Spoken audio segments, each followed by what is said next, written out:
Hello everyone. और जैसा कि हम लोगों ने सीरीज स्टार्ट किया है आईबीपीएस एसओ का जो राजभाषा अधिकारी वाला जो सेक्शन है उसमें प्रोफेशनल नॉलेज का जो खासकर सेक्शन है उसको हम लोग यहाँ पे डील कर रहे हैं। ठीक है, एक क्लास हुआ है जिसमें हम लोग 8th शेड्यूल के बारे में पूरा पढ़ा है ना। 8th शेड्यूल के बारे में सारा पढ़ा है, 8वीं अनुसूची के बारे में कुछ रिलेटेड 4-5 क्वेश्चन भी लगाए हैं हम लोगों ने। उसी तरह से अभी हम लोगों को पढ़ना है राजभाषा अधिनियम। इससे रिलेटेड कुछ क्वेश्चन है, 8-9 क्वेश्चन है। अभी हम सिर्फ क्वेश्चन इतना ही लगाएंगे जितना मेरा रिवाइज हो जाए, जो पढ़ा हुआ है एंड में रिवाइज हो जाए, बस इतना ही लगाएंगे। एंड में जब सारा चीज़ खत्म हो जाएगा तो हो सकता है एक ऐसा वीडियो हम ले आएंगे जिसमें 100-150 क्वेश्चन रहेगा एमसीक्यू का, जो कि पूरा राजभाषा से रिलेटेड रहेगा। तो उस समय और अच्छा से क्वेश्चन क्लियर हो जाएगा। ठीक है, चलिए इस क्लास में अभी हम लोग को पढ़ना है राजभाषा अधिनियम। तो सबसे पहला चीज आपको ये याद रखना है कि राजभाषा अधिनियम जो है ये कब लाया गया था, 1963 में। राजभाषा अधिनियम कब आया था, 1963 में। और आप लोगों को पता होगा कि राजभाषा अधिनियम 1963 में आया तो जो राजभाषा विभाग है, राजभाषा विभाग जो है, डिपार्टमेंट जो है, इसकी स्थापना कब हुई थी, 1975 में। ठीक है, आई होप 1975 में होगा, जहां तक हमको याद है 1975 में। ठीक है, अगर गलत हुआ होगा, कुछ कुछ भी चीज़ अगर हम यहाँ पे जब पढ़ा रहे हैं और अब मेरे से अगर कोई चीज़ गलती होता है तो आप लोग एक बार कमेंट बॉक्स देख लीजिएगा, अगर होगा तो हम उसमें वहाँ पे सुधार के बता दे देंगे। ठीक है, राजभाषा विभाग 1975। तो राजभाषा अधिनियम जो कि 1963 में आया है, इसका दो बार संशोधन हुआ है, दो बार अमेंडमेंट हुआ है, एक 1967 में और एक 2020 में। ये सारे चीज़ों को जो भी ईस्वी सन वाला चीज़ आ रहा है इस सबको याद करते जाना है। राजभाषा अधिनियम लागू हुआ था 1963 में, 1963 में। पहला इसका संशोधन हुआ 1967 में और दूसरा इसका संशोधन हुआ 2020 में। ठीक है, आइए यहाँ से हम लोग दोबारा शुरू करते हैं। राजभाषा अधिनियम जो है वो लागू कब हुआ है, 10 मई 1963 को। और आप लोग rajbhasha.com.gov.in में इसका पूरा पढ़ सकते हैं इसके बारे में। उसके बाद इसमें बताया गया है कि इसका दो बार संशोधन हुआ है। हम लोगों ने पहले पढ़ा 1967 में और 2020 में। दो बार संशोधन हुआ है, पहली बार 1967 में और दूसरी बार 2020 में। इसमें कुल 9 धाराएं थी। कितनी धाराएं थी, 9 धाराएं थी। लेकिन 2020 में धारा 9 जो है, यानी कि 9th नंबर वाला जो धारा है, उसका क्या हो गया है, लोप होने से अब केवल 8 धाराएं रह गई है। ठीक है, इसमें अब टोटल 8 क्लॉज है। पहले कितना था, 9 क्लॉज था। जिस तरह से आप लोगों को पता होगा फंडामेंटल राइट जो है पहले 7 था, एक जो है राइट टू प्रॉपर्टी उसको हटा दिया गया तो टोटल 6 बचा। उसी तरह से यहाँ पे भी टोटल 9 क्लॉज था, उसमें से एक हट गया, 9वां नंबर वाला, 9th नंबर वाला ही हटा है। तो अब टोटल एट प्रेजेंट कितना बचा है, 8 धाराएं बची हुई है। तो अभी हम लोग को यहाँ पे टोटल 8 धारा नहीं पढ़ना है, क्योंकि जब हम 8 धारा पढ़ने जाएंगे तो पता चलता है कि उस धारा के अंदर भी बहुत सारा उपधाराएं हैं, तो फिर बहुत ज़्यादा समय लग जाएगा। हम लोगों को बस वही पढ़ना है जो यहाँ पे इंपॉर्टेंट है, जिससे क्वेश्चंस आएगा, जिससे क्वेश्चन आने का ज़्यादा चांसेस रहेगा। ठीक है, तो सबसे पहले हम लोग पढ़ेंगे धारा 3 के बारे में। संघ के राजकीय प्रयोजनों के लिए और संसद में प्रयोग के लिए अंग्रेजी भाषा बना रहना चाहिए। ठीक है, अभी तक हम लोगों ने आर्टिकल नहीं पढ़ा है, बट आर्टिकल जब हम लोग पढ़ेंगे तो हम लोग को पता चलता है कि हमारी राजभाषा जो है हिंदी है। ठीक है, हिंदी है। संविधान के लागू होने के 15 सालों के बाद ऐसा कहा गया था कि अंग्रेजी का इस्तेमाल करना पूरी तरह से बंद कर दिया जाएगा। ठीक है, इंग्लिश जो है वो पूरा तरह से बंद कर दिया जाएगा, बट ऐसा हो नहीं रहा है। ठीक है, धारा 3 में भी इसी के बारे में बताया गया है कि संघ की जितनी भी राजकीय परियोजनाओं है, परियोजना मतलब पर्पसेस के लिए, और संसद आप लोगों को पता है 3 चीजों से मिलकर बनता है, लोकसभा, राज्यसभा और राष्ट्रपति। तो यहाँ पे राष्ट्रपति, ये जो 3 चीज है ये मिलकर के संसद है। तो संसद में भी जो प्रयोग हो रहा है वहां पर भी अंग्रेजी भाषा का बना रहेगा, ये धारा 3 में बताया जा रहा है। ठीक है, मतलब अंग्रेजी भाषा का बना रहना यहाँ पे बता रहा है। चलिए इसको और थोड़ा सा डिटेल में पढ़ते हैं। इस धारा के अनुसार संविधान के प्रारंभ से 15 वर्ष की कालावधि के समाप्ति हो जाने पर भी हिंदी के अतिरिक्त अंग्रेजी भाषा नियत दिन से ही चलेगा। जैसे कि मैंने आप लोगों को ऊपर बताया कि आर्टिकल जब हम लोग पढ़ेंगे तो आर्टिकल 343 में पता चलता है कि हिंदी हमारी राजकीय भाषा, ऑफिशियल लैंग्वेज है। और उसमें बताया जाता है कि 15 साल के बाद जो है अंग्रेजी जो है वो खत्म हो जाएगा। अंग्रेजी को मतलब कि बंद कर देना है काम में। लेकिन यहाँ पे बताया जा रहा है कि भले ही संविधान के 15 साल के बाद उसका कालावधि भले ही खत्म हो रहा है, लेकिन यहाँ पे हम लोगों को हिंदी के अतिरिक्त भी अंग्रेजी भाषा को भी इस्तेमाल करते रहना है। ठीक है। अब यहाँ पे डिटेल में बताया है कि किन किन चीज़ों में अंग्रेजी भाषा का इस्तेमाल होते रहना है, कहाँ कहाँ आपको करना है अंग्रेजी भाषा का इस्तेमाल। तो संघ के सब राजकीय प्रयोजनों के लिए जिनके लिए वह उस दिन से ठीक पहले प्रयोग में लाई जाती थी, मतलब कि ऐसा जितना भी राजकीय पर्पस के लिए अंग्रेजी का यूज हो रहा था पहले से, उसको बाद में भी अंग्रेजी वहीं पे यूज करना है। मतलब जिन जिन चीजों में पहले अंग्रेजी का इस्तेमाल हो रहा था उसमें अंग्रेजी का इस्तेमाल होने देना है, मतलब आगे भी चलते रहने देना है। ऐसा नहीं कि बंद करके अब उसमें हिंदी शुरू कर देना है। ठीक है। तो अगर पहले से अंग्रेजी हो रहा था, किन चीजों में, किन्हीं खास चीजों में अंग्रेजी का इस्तेमाल हो रहा था, तो उसको बाद में भी चलने देना है। ऐसा क में बोल रहा है। देन ख में बोल रहा है संसद में कार्य के संव्यवहार के लिए प्रयोग में लाई जाती रह सकेगी, मतलब संसद के कार्यों में भी किसी किसी कार्यों में अंग्रेजी का इस्तेमाल होने देना है। आगे देखें तो ये जो पूरा यहां से लेकर के यहां पर है, ये जो पैराग्राफ है यहां से लेकर के यहां तक, यहां पे पत्रादि के बीच में मतलब जो लेटर्स एक्सचेंज होता है उसके बारे में एक्सप्लेन किया गया है। आप लोग पॉज करिए इसको अच्छे से और एक बार रीड कर लीजिए। ठीक है, चलिए हम साथ में करते हैं। यहां पे बोल रहा है परंतु संघ और किसी ऐसे राज्य के बीच जिसने हिंदी को अपनी राजभाषा के रूप में नहीं अपनाया है, पत्रादि के प्रयोजनों के लिए, प्रयोजनों याद रखिएगा पर्पस है, प्रयोजन हम मेरे लिए थोड़ा सा डिफिकल्ट होता है समझने में, होता था, बट पर्पस जब हम सुनते हैं तो हमको आसान होता है समझने में। तो पत्रादि के प्रयोजनों के लिए अंग्रेजी भाषा प्रयोग में लाई जाएगी। यहां तक पहले इसको समझते हैं। बोल रहा है संघ यानी कि सेंट्रल गवर्नमेंट का बात कर रहा है, यहाँ पे यूनियन का बात कर रहा है।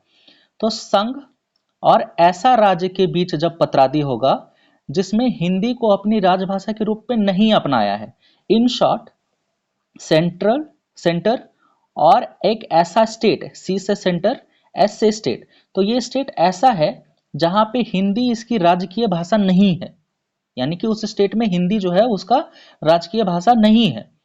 ऐसे में क्या होगा, ऐसे में अगर सेंटर और इस स्टेट के बीच में कोई भी लेटर्स वगैरह अगर एक्सचेंज होना है तो यहाँ पे कौन सा लैंग्वेज का इस्तेमाल होगा, इंग्लिश का यूज होगा। राइट। तो आप लोग देख रहे होंगे कि धारा 3 में जो है वो बताया जा रहा है मेनली कि इंग्लिश कहाँ कहाँ पे यूज होना चाहिए, है ना। तो पहला एक ये केस है जहाँ पे सेंटर और एक ऐसा स्टेट है जहाँ की राजकीय भाषा हिंदी नहीं है, तो ये सेंटर और उस स्टेट के बीच में अगर किसी भी तरह का पत्रादि होगा तो वहां पे अंग्रेजी भाषा का इस्तेमाल होगा। एक केस ये हो गया। लेकिन इसके बाद फिर एक परंतु बोल रहा है, परंतु यह और कि जहां किसी ऐसे राज्य के जिसने हिंदी को अपनी राजभाषा के रूप में अपनाया है और किसी अन्य राज्य के जिसने हिंदी को अपनी राजभाषा के रूप में नहीं अपनाया है, बीच पत्रादि के प्रयोजनों के लिए हिंदी को प्रयोग में लाया जाता है और वहां हिंदी में ऐसे पत्रादि के साथ साथ उसका अनुवाद अंग्रेजी में भी भेजा जाएगा। अब यहां से लेकर के यहां पर हम आपको सिंपल टर्म में समझाते हैं, ये परंतु से लेकर के यहां तक। ठीक है।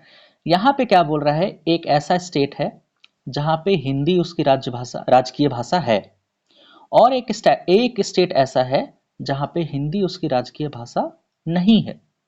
ठीक है, हिंदी को उन्होंने अपनी राजभाषा के रूप में नहीं अपनाया है। तो इन दोनों स्टेट्स के बीच में अगर कोई पत्रादि होगा तो यहाँ पे कैसा होगा, किस भाषा में होगा, यहाँ पे होगा हिंदी को प्रयोग में लाया जाएगा। ठीक है, यहाँ पे हिंदी को प्रयोग में लाया जाएगा, लेकिन क्या सिर्फ हिंदी से काम चलेगा, नहीं, यहाँ पे बोला कि इसके साथ साथ आपको अनुवाद अंग्रेजी में भी भेजना पड़ेगा। ठीक है, हिंदी में भी भेजना है और एक ट्रांसलेटेड वर्जन भी भेजना है इंग्लिश में। ठीक है, ये इसका शॉर्ट फॉर्म हो गया। तो आप लोग ये बस इतना शॉर्ट में लिख लो अगर आप लोगों को लिखना है तो। ठीक है, चलिए आगे बढ़ते हैं। तो ये जो अभी हम लोग धारा पढ़ रहे हैं, ये धारा 3 पढ़ रहे हैं, है ना, धारा 3 पढ़ रहे हैं अभी। तो ये जो धारा 3 है, मैंने आप लोगों को बताया कि हम लोगों को सारा धारा नहीं पढ़ना है। अगर हम लोग सारा धारा ही पढ़ने लगेंगे तो हम लोगों को बहुत लंबा हो जाएगा, लेंदी हो जाएगा, क्योंकि धारा के अंदर भी बहुत सारा उपधारा है। तो धारा के अंदर, धारा 3 के अंदर 5 उपधाराएं हैं।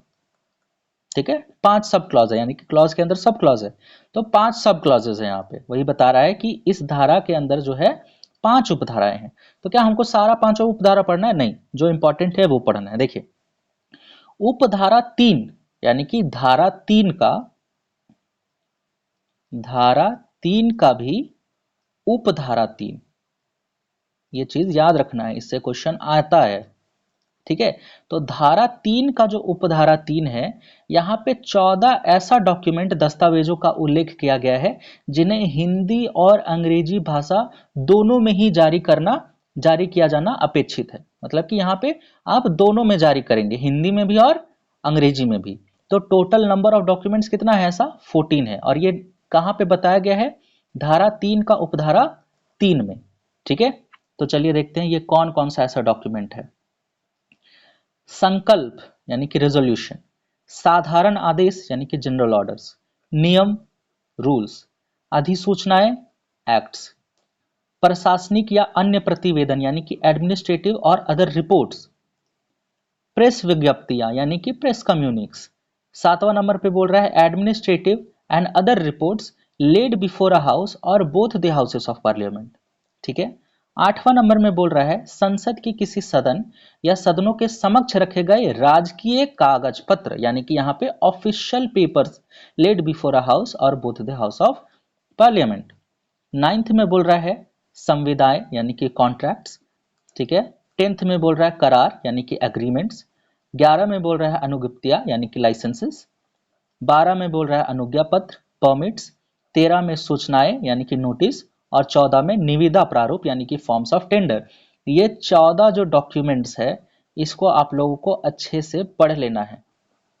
क्वेश्चन ऑड वन से पूछेगा आपसे। ठीक है, मान लीजिए 4 ऑप्शन दे देगा आपको, 1 2 3 4, इसमें से बोलेगा कौन सा डॉक्यूमेंट वो नहीं है, उन 14 डॉक्यूमेंट से एक कौन सा नहीं है। तो आप लोगों को 3 याद रहेगा तब तो आप एक ऑड निकाल पाएंगे आप, है ना? या फिर एक ही आपको दे रहा रहेगा, 3 और नहीं दिया हुआ रहेगा, तो इस तरह से भी क्वेश्चन घुमा के पूछ सकता है। बाकी धारा तो हम आपको बता दिए कि कौन सा धारा के अंदर कौन सा धारा में है। ठीक है, चलिए आगे बढ़ते हैं। तो उसी तरह धारा 3 का उपधारा 3 हम लोगों ने पढ़ा, धारा 3 के अंदर भी उपधारा 3, और उसी तरह से उसके अंदर भी एक उपधारा 5 है। उपधारा 5 आप लोग पॉज कीजिए और यहां से यहां तक एक बार अच्छे से पढ़ लीजिए। हम इन शॉर्ट बता देते हैं आपको। ठीक है, जब हम लोग आर्टिकल पढ़ेंगे उसमें बताया जाएगा कि अंग्रेजी भाषा का लोप हो जाना है 15 सालों के बाद, जब से संविधान लागू होगा। इतना आसानी से वहां पे बोल दिया है।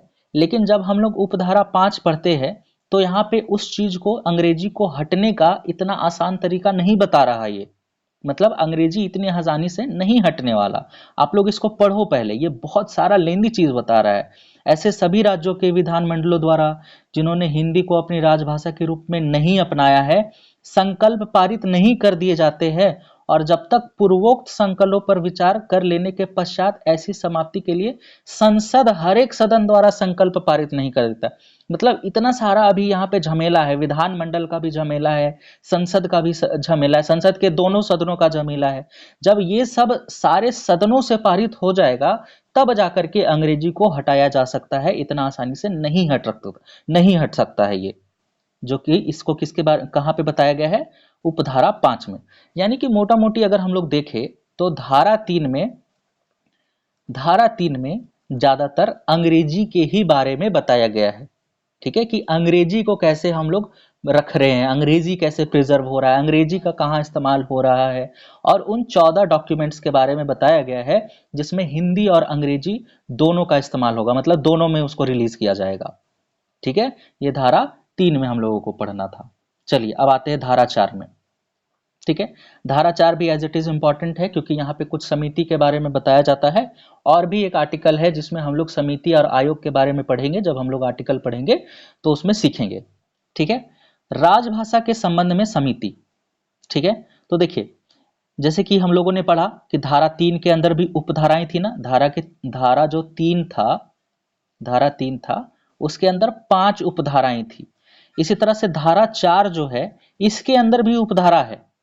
ठीक है, बट हमको उससे उसी तरह से पूरा नहीं पढ़ना, यहाँ पे शॉर्ट में इसको बता दिया है तो इतना पढ़ लेंगे काफी है। जैसे कि यहाँ पे क्या बोल रहा है, इस धारा की उपधारा 1 के अंतर्गत ही संसदीय राजभाषा समिति, इसको याद रखना है, ठीक है। संसदीय राजभाषा समिति, ये इसको अच्छे से अपने अपने कॉपी में नोट कर लीजिए।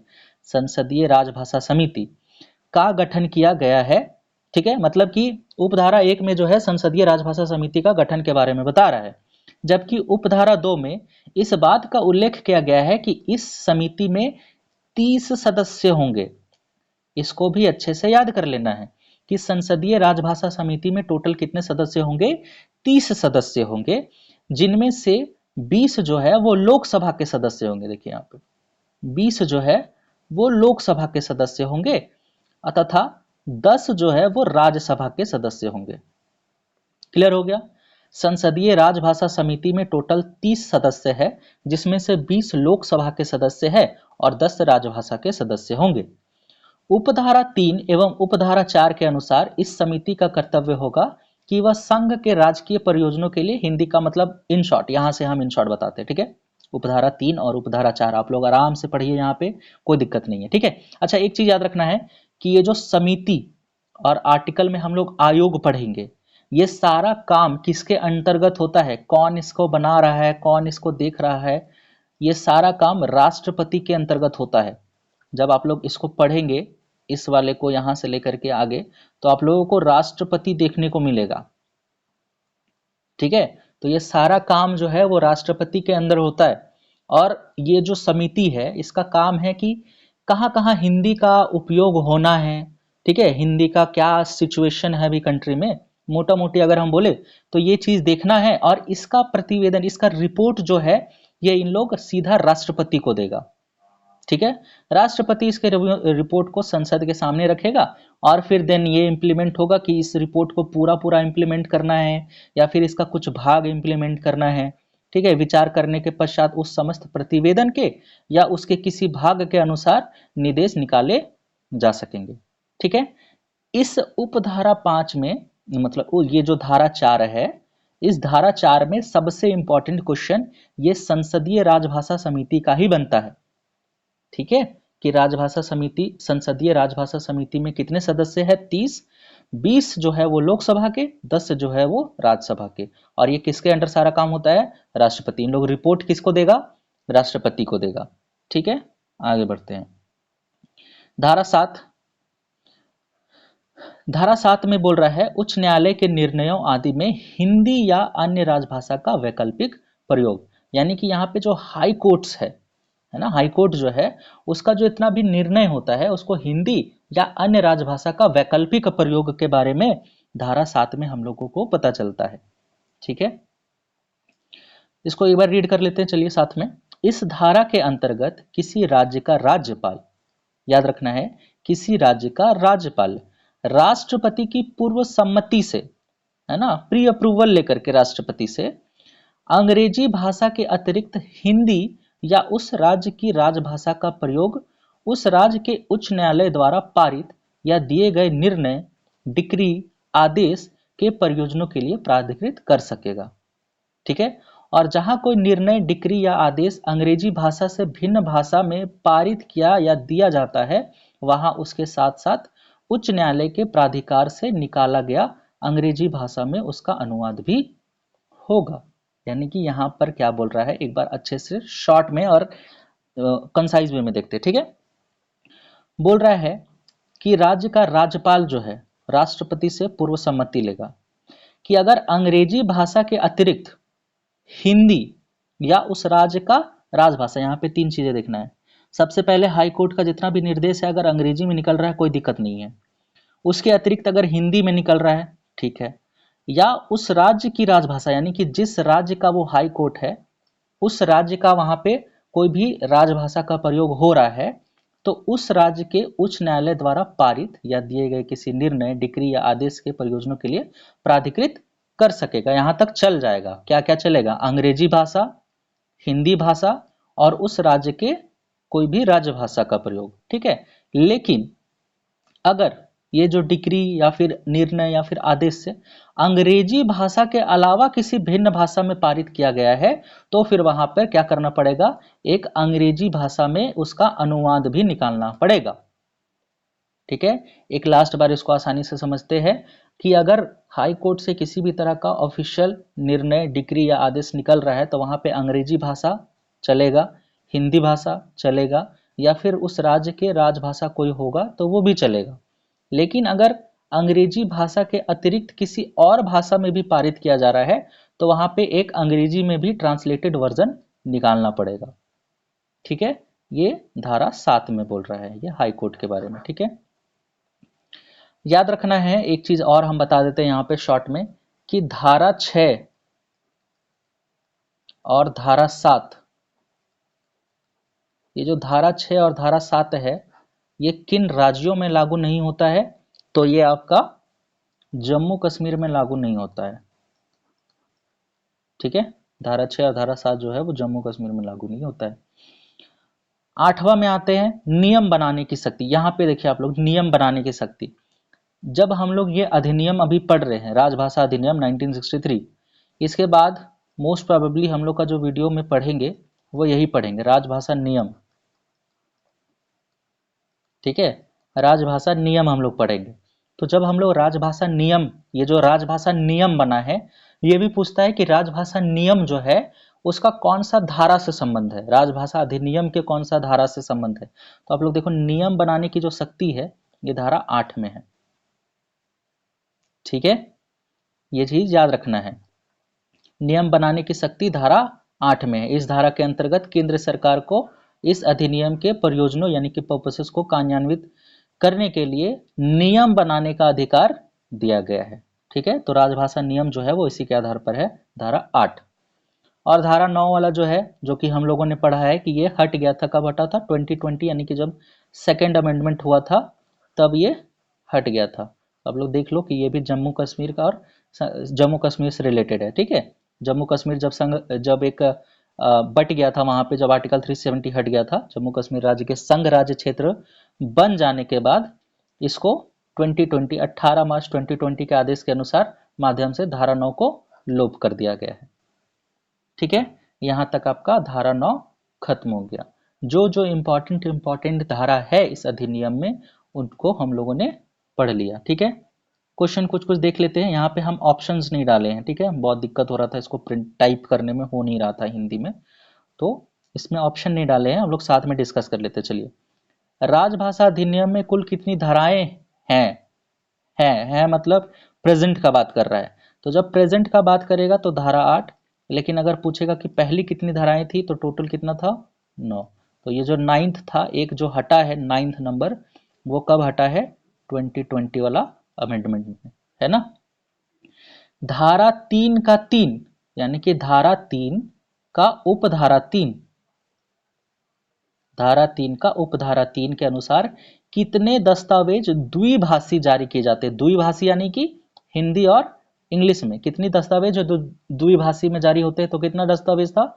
14 दस्तावेज था, 14 डॉक्यूमेंट्स था, है ना, 14 डॉक्यूमेंट्स था वहां पे।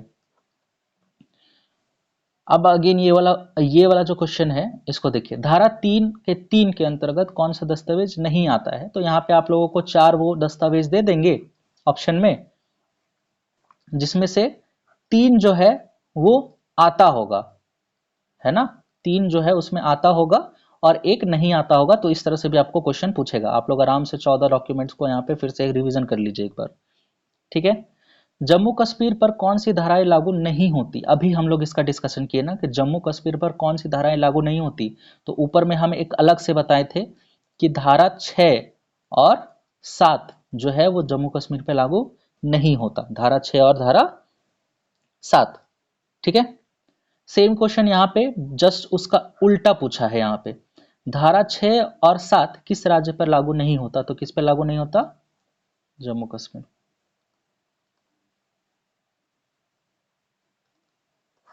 ठीक है, आगे, राजभाषा अधिनियम 1963 में संशोधन कब किया गया? राजभाषा अधिनियम 1963 में संशोधन कब किया गया था? तो 2 संशोधन हुआ इसमें, 2 बार, है ना। एक हुआ है 1967 में और एक हुआ है 2020 में। 2020 के अधिनियम में, सॉरी 2020 के संशोधन में 9th वाला धारा को हटा दिया गया है। बार बार रिपीट कर रहे हैं ताकि आप लोगों को याद हो जाए। राजभाषा अधिनियम कब लागू हुआ? 1963 में लागू हुआ है। ठीक है। धारा 3(3) के अंतर्गत 14 प्रकार के दस्तावेज किस भाषा में जारी कर सकते हैं? तो दो भाषाओं में जारी कर सकते हैं, एक इंग्लिश और एक हिंदी। धारा 4(3) के अनुसार संसदीय राजभाषा समिति की रिपोर्ट कहाँ रखी जाती है? कहाँ पे देता है ये लोग अपना रिपोर्ट, कहाँ सबमिट करेगा? तो सबसे पहले तो देगा वो राष्ट्रपति को, लेकिन उसके बाद जो है वो दोनों सदनों में भी जाता है। तो यहाँ पे ऑप्शन के हिसाब से आप लोगों को देना है दोनों सदन। दोनों सदन कौन कौन सा सदन? एक लोकसभा और एक राज्यसभा। अच्छा ठीक है, जब अभी हम लोग संसदीय राजभाषा समिति का डिस्कशन कर ही रहे हैं तो यहाँ पे जान लीजिए कि हम लोग पढ़े थे कि इसमें 30 मेंबर्स होते हैं, 30 सदस्य होते हैं ना, 30 मेंबर्स है, जिसमें से लोकसभा के 20 होते हैं और राज्यसभा के 10 सदस्य होते हैं। ठीक है। धारा 8 के अंतर्गत केंद्र सरकार ने क्या जारी किया था? तो ये चीज हम लोग पढ़ चुके हैं ऊपर में कि धारा 8 के अंतर्गत नियम बनाने की शक्ति थी ना वहां पे, नियम बनाने में। तो यहाँ पे जो राजभाषा नियम हम लोग पढ़ेंगे, अगला शायद यही टॉपिक होगा, राजभाषा नियम। ठीक है। तो जो हम लोग राजभाषा नियम पढ़ेंगे ये धारा 8 के अंतर्गत ही बनाया गया है। ठीक है। ज़्यादा क्वेश्चन नहीं ले रहे हैं अभी हम, जब हम लोग लास्ट में अगर मिलेगा समय बनाने का वीडियो तो उसमें हम 100-150 इसी से रिलेटेड राजभाषा से रिलेटेड एमसीक्यू करवा देंगे। ठीक है। अभी हम बस उतना ही क्वेश्चन लेते हैं जितना हम पढ़ाए हैं, उतना फिर से रिवीजन हो जाए, या फिर आप लोगों को पता चल जाए कि वहां से एमसीक्यू से क्वेश्चन कैसा पूछ रहा है, तो इस तरह से क्वेश्चन पूछ रहा है। ठीक है। आगे इसी तरह से वीडियो आते रहेगा जब तक ये खत्म नहीं होगा राजभाषा वाला। और 1 से 2 दिन के अंतर्गत, एक से 2 दिन के अंदर रेलवे का जो जीएसटी का प्रिपरेशन कैसे करना है टीयर 2 का, ठीक है, यानी कि ट्रांसलेशन का जो स्किल टेस्ट होता है उसके बारे में भी हम बता देंगे कि कैसे कैसे उसका करना है, कैसे क्या होता है, क्वेश्चन कैसा पूछा जाता है, उन सब चीज़ों के बारे में भी बता दिया जाएगा।